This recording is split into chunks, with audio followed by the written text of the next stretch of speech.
from the fair trade city of Philadelphia, it's Avenue G with Jim Harris. Thanks, Andy.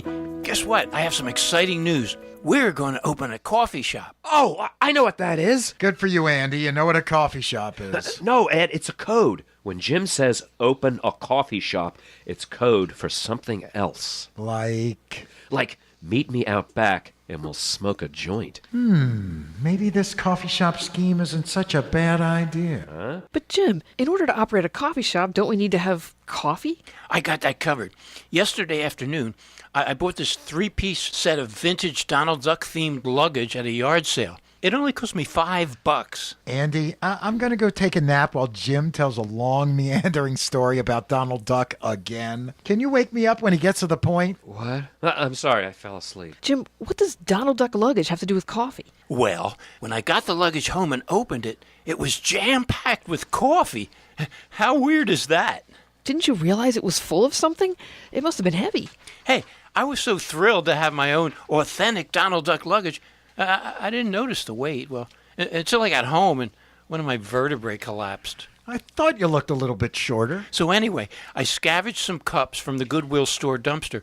Now we can open a coffee shop and rake in the cash. Will that require a rake? Because I lent my rake to Alex Trebek. Alex Trebek? But he borrowed my rake, and he won't give it back. Andy, listen up. I need you to boil some water. Is someone giving birth? Metaphorically, yes. Today will be the grand opening of my new coffee shop. I'm calling it Jim's Coffee Shop. That's a great marketing strategy, Jim. With that name, you'll appeal to all the people who can only read one-syllable words. Coffee is a 2-syllable word, Andy. Ed, you'll be in charge of spooning coffee into the water that Andy boils. Will that require a tablespoon? Because, I lent my only tablespoon to the chief of surgery at the Mayo Clinic. We'll need filters. You can't just spoon a tablespoon of coffee into boiling water. Martha, were you not listening? I said my tablespoon is at the Mayo Clinic, remember? We don't need filters. I make hot drinks all the time without filters. Jim, you drink Tang. Okay. I'll get some filters. I'll just go down to the Goodwill dumpster. No, we are not using filters from the Goodwill dumpster. All right then, Miss Moneybags.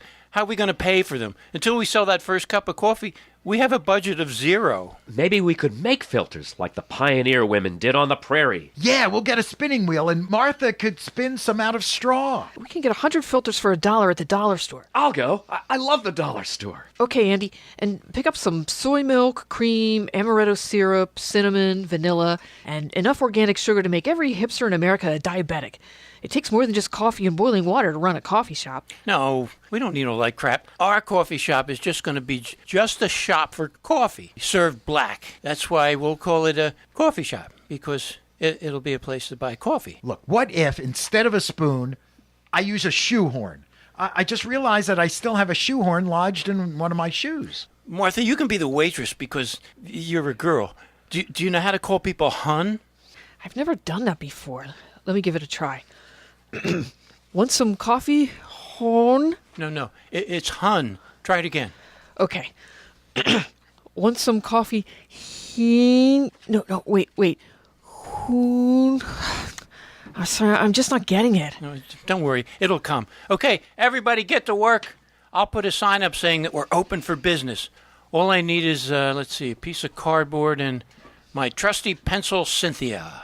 You call your pencil Cynthia? Why? Is there something wrong with that? No, not at all. Wow, it's beautiful out here.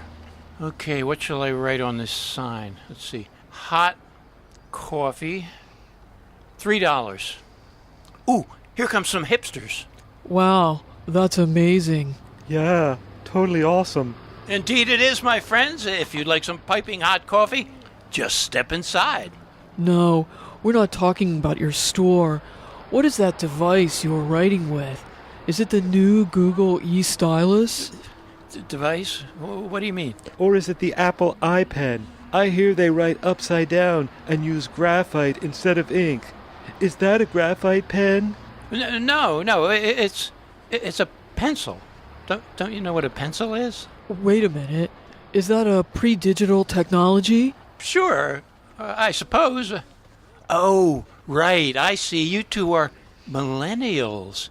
You don't know what a pencil is. My name is Jim. Well, hello, Jim. My name is Morgan Taylor. And I'm Taylor Morgan. Nice to meet you, guys. I'm a baby boomer. Baby boomer. That's funny. When I was your age, we played music on discs made of vinyl and watched TV. I think I heard about that. So are you folks interested in buying some coffee? Ooh, yeah.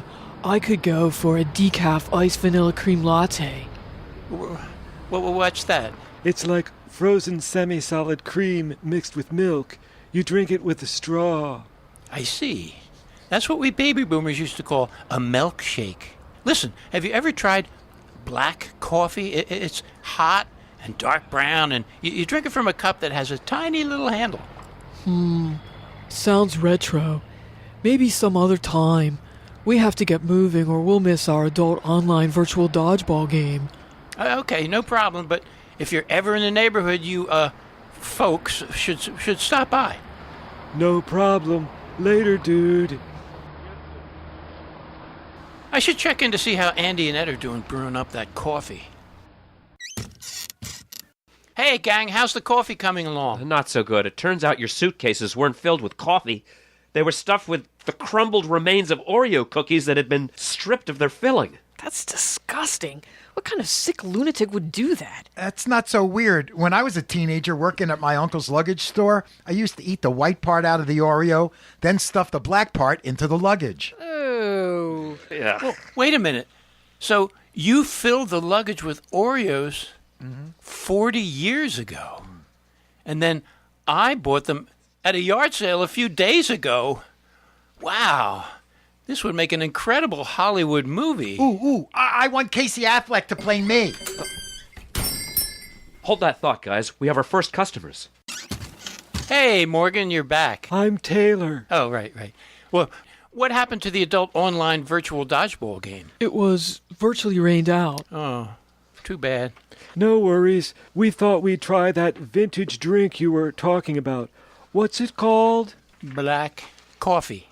Oh, like ultra dark roast. Are your coffees certified? No, but all of our employees have graduated from square dancing school. Do you have anything shade-grown and grain-fed? Yes. Yes, we do. Can you tell me about it? I usually enjoy something with orange and lemon highlights and a honey finish.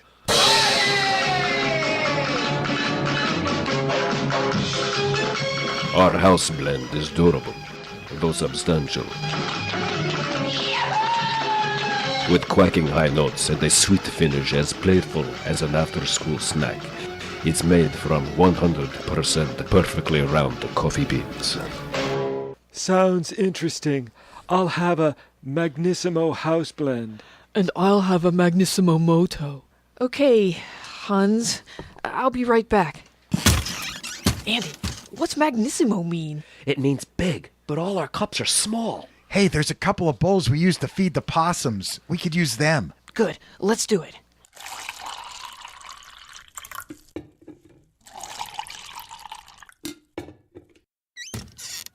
And here we are.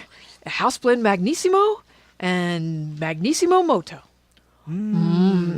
Thanks. It's really resonant on the back of my palate. These cups are adorable. I'm posting them on Snapchat. So, you like it? It's totally original. I've never tasted anything like this. I'd like a half-pound of this half-blend, ground very fine for a gold-filtered artesian press. Sure. Be right back. Guys, good news, bad news. They like the coffee, but they want to buy some to take home. Ground very fine. Don't worry, Martha. I'm on it. Ed, can I borrow your hammer? Sorry, Ange. I lent it to the guy outside the 7-Eleven who smells like burning wood. Come on, guys, you're crushing cookies, not coal. We don't need a hammer. Well, they are 40-year-old cookies. Okay, just pound them with your shoe then, but hurry. I need a half pound in this bag. I'll do what I can, but we're almost out of cookies. Almost out. We had 3 suitcases full. Jim, you gotta dissolve an awful lot of cookies to get something that looks like coffee. Oh, no.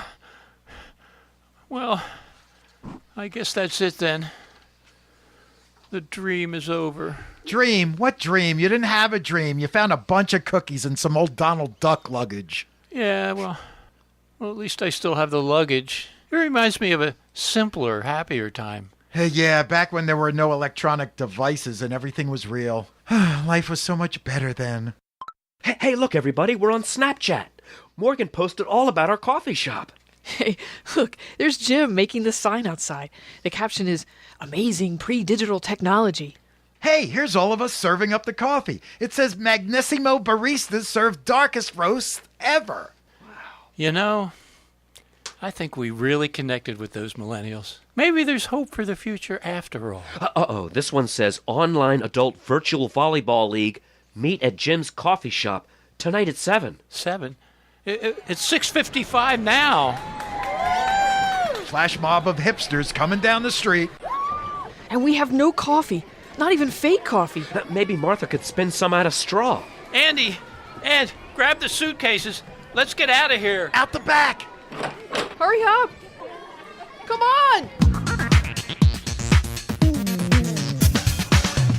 Tonight's show was written by Mac Jekyll, Martha Michael, and Jim Harris, and performed by Ed Feldman and the Avenue G Players.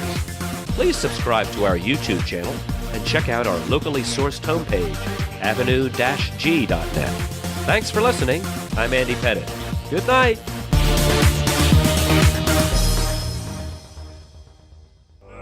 Phantom House.